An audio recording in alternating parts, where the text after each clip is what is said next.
New ইয়র্কের bronze Saint Lawrence avenue এলাকায় নতুন মসজিদ বিলালে পবিত্র মাহে রমজান উপলক্ষে বৈরাগী বাজার অ্যাসোসিয়েশন অব ইউএসএ ইনকের আয়োজনে ইফতার ও দোয়া মাহফিল অনুষ্ঠিত হয়েছে। যুক্তরাষ্ট্রে বসবাসরত প্রবাসী বাংলাদেশিদের এই সংগঠনটি গত 17 মার্চ 2025 সোমবার ব্রঞ্জ ইসলামিক কালচার সেন্টার মসজিদ বিলাল এই আয়োজন করে। সিয়াম সাধনের মাস মাহে রমজানের দ্বিতীয় দশক প্রায় শেষের পথে। ঐতিহাসিক বদরের যুদ্ধ 624 খ্রিস্টাব্দের 13 মার্চ 17 রমজানে সংঘটিত হয়েছিল।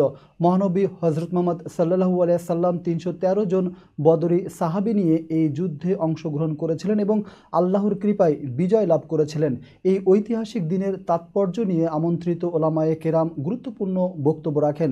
ইফতার মাহফিলে উপস্থিত ছিলেন বৈরাগী বাজার অ্যাসোসিয়েশন অব ইউএসএ ইনকের সভাপতি জনাব মাসুক আহমেদ ওয়াহিদ ও সাধারণ সম্পাদক জনাব আফজাল মিয়া শামীম। তারা উপস্থিত সবাইকে ধন্যবাদ ও কৃতজ্ঞতা জানান।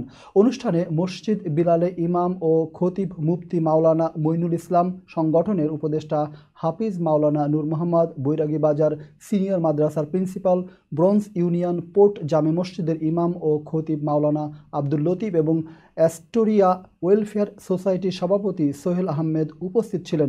প্রায় 300 জনেরও বেশি ধর্মপ্রাণ রোজাদার ইফতার গ্রহণ করেন ও মাগরিবের নামাজ আদায় করেন। ইফতারের পর ইমাম সাহেব দুনিয়া ও আখিরাতের কল্যাণ কামনায় বিশেষ দোয়া পরিচালনা করেন।